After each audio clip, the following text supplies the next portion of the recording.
레위기 6장은 앞선 제사 규례에 이어 속건제와 제사장의 역할에 대해 조금 더 구체적으로 설명하는 내용입니다. 먼저 속건제, 특히 도덕적인 죄에 대한 내용이 나옵니다. 누군가의 것을 도둑질하거나 속이거나 거짓 맹세로 남을 해치려 한 행위가 드러난다면 이는 단순히 사람 사이의 문제가 아니라 하나님께 죄를 짓는 것으로 간주됩니다. 하나님은 공의와 질서의 주인이시기 때문입니다. 그래서 피해자에게는 원금의 5분의 1을 더해서 배상하고 하나님께는 흠없는 순양으로 속건제를 드리게 하십니다. 단지 잘못했어요로 끝나는 문제가 아니라 책임 있는 회복과 하나님 앞의 속죄가 따라야 한다는 것입니다. 8절부터는 번제에 대한 부가 설명입니다. 하나님께 온전히 드려지는 번제는 하루 종일 밤새 불타도록 제단 위에서 계속 유지되어야 한다 하십니다. 그래서 제사장은 아침과 저녁에 불을 정리하고 재를 수습하고 다시 나무를 올려서 불이 꺼지지 않도록 해야 합니다. 불이 꺼지지 않도록 하는 것은 단지 재물 태우는 문제가 아니라 우리 신앙의 열정, 하루하루의 헌신이 끊기지 않아야 한다는 뜻이라 여겨집니다. 그 다음은 소제, 곧 곡식으로 드리는 제사에 대한 추가 규례입니다.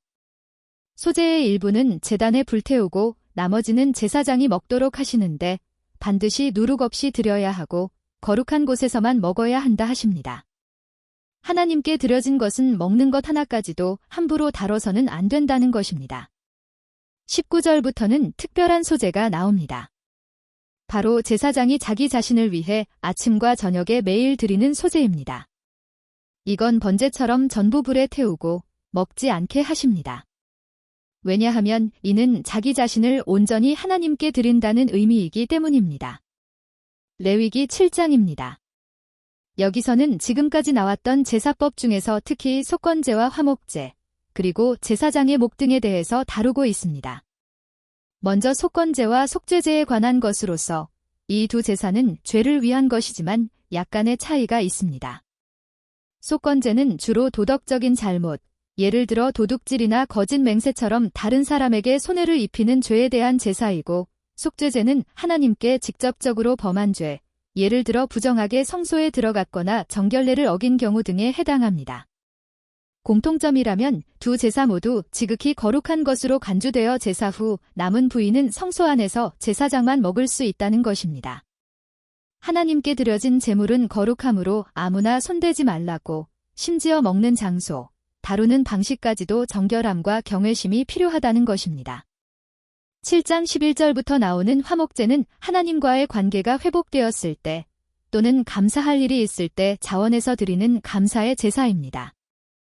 여기서 중요한 점은 제사 후 제물을 가져온 사람과 이웃이 모여서 그들에게 할당된 부분을 즐겁게 먹을 수 있지만 이는 당일이나 이튿날까지만 허락된 것이고 3일이 지나면 절대 먹지 말고 불태우게 하십니다.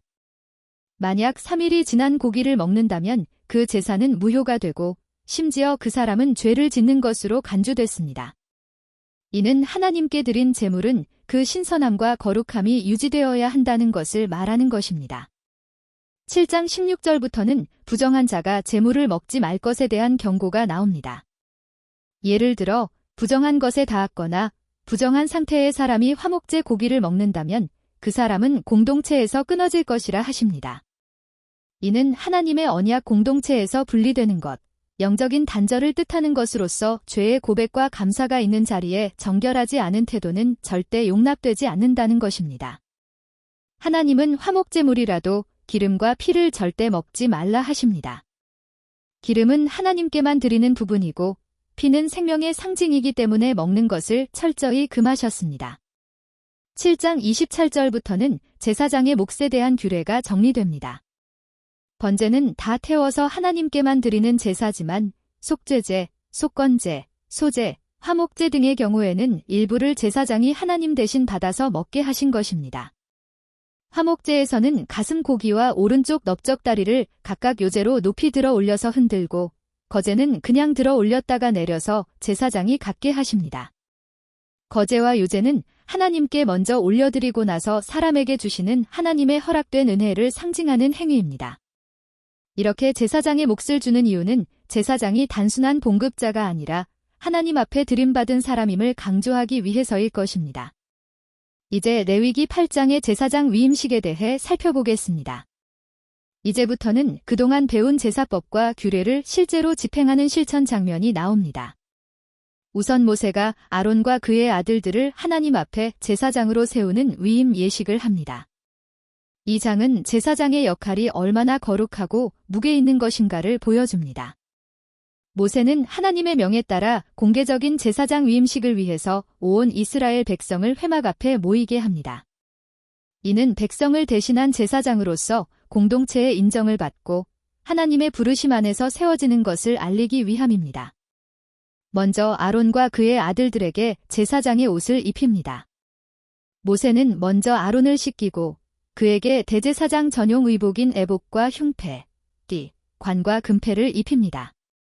이마의 관 앞에 두르는 금패 위에는 여호와께 성결이라는 글귀가 새겨져 있습니다. 이는 제사장이 단순히 기능적인 역할만 하는 사람이 아니라 하나님의 거룩함을 대표하는 자라는 것입니다. 그리고 아론의 아들들에게 속옷과 띠와 관을 씌웁니다. 아론의 후계자들도 마찬가지로 거룩하게 구별되었다는 표시입니다. 8장 10절부터는 성막과 제사기구에 기름을 바르는 장면입니다. 모세는 성막과 제단, 물두멍까지 기름을 바르고 그 위에 거룩함을 더하는 기름 부음을 합니다. 그 다음에는 아론의 머리에 기름을 부어서 거룩하게 구별합니다. 이 기름 부음은 하나님의 영이 그 사람 위에 임하고 그를 사역자로 세우신다는 상징입니다. 이제 기름 부음을 받았으니 하나님의 뜻을 따라서만 살아야 한다는 뜻입니다. 오늘날 우리가 말하는 기름 부은 사역자라는 표현도 바로 여기에서 나온 개념입니다. 위임식을 위한 제사로는 속죄제, 번제, 위임제물 3가지 제사를 순서대로 드립니다. 먼저 속죄제는 아론과 그의 아들들이 하나님 앞에서 자신의 죄를 먼저 해결해야 한다는 의미입니다. 거룩한 직분을 맡기 전에 자신의 정결이 우선되어야 한다는 것이죠. 다음은 번제입니다. 이는 자기 의지를 다해 삶 전체를 하나님께 바치겠다는 헌신의 제사입니다. 그리고 마지막은 위임제물입니다.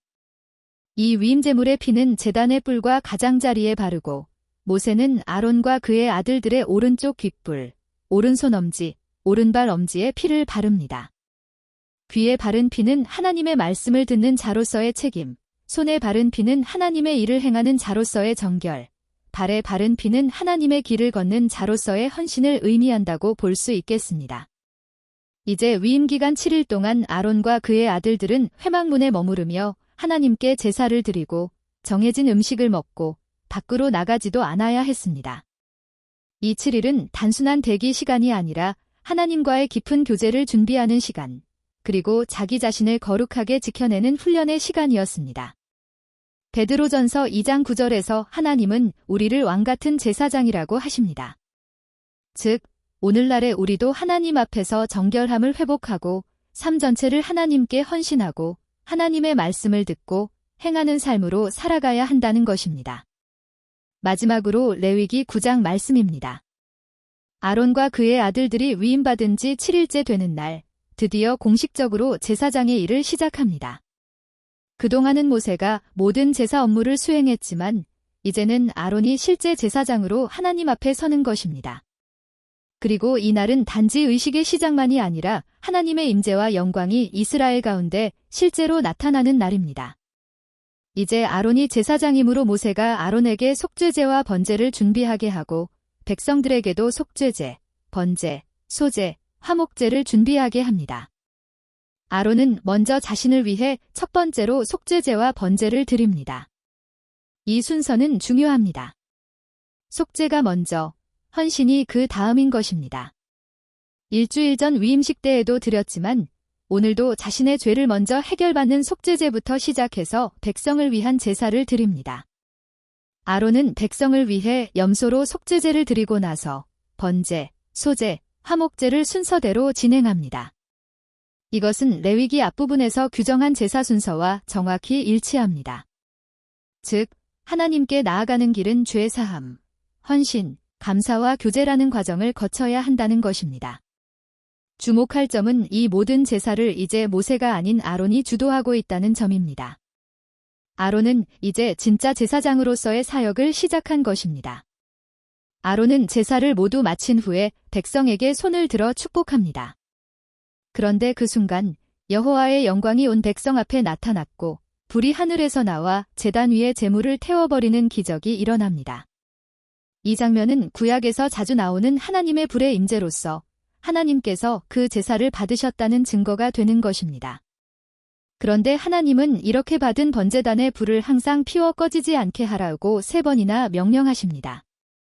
제사장들은 앞으로 이 불이 꺼지지 않도록 계속 번제를 드리거나 그렇지 않을 때라도 늘 장작을 보충하며 영원토록 불을 꺼뜨리지 말아야 할 것입니다.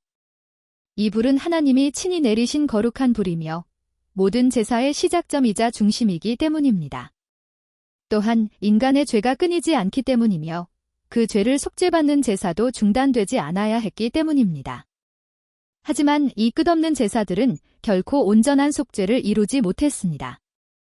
히브리서 10장은 동물의 피로는 죄를 제거할 수 없고 오직 예수 그리스도의 몸을 통해 참된 속죄가 이루어졌다고 선언합니다. 번제단의 불은 결국 하나님의 은혜와 긍휼, 그리고 오직 그리스도를 통한 구원을 상징하는 복음의 그림자였던 것입니다. 백성들은 이 장면을 보고 두려움에 모두 소리 지르며 얼굴을 땅에 대고 엎드립니다. 이 불은 하나님의 응답, 하나님의 영광, 하나님의 임재를 상징합니다. 그리고 이스라엘 백성에게 하나님께서 우리의 제사를 받으셨다는 강력한 확신을 주는 것입니다. 여기서 몇 가지 배울 점은 첫째, 진정한 예배는 먼저 자기 죄를 해결하는 데서 시작된다는 것입니다.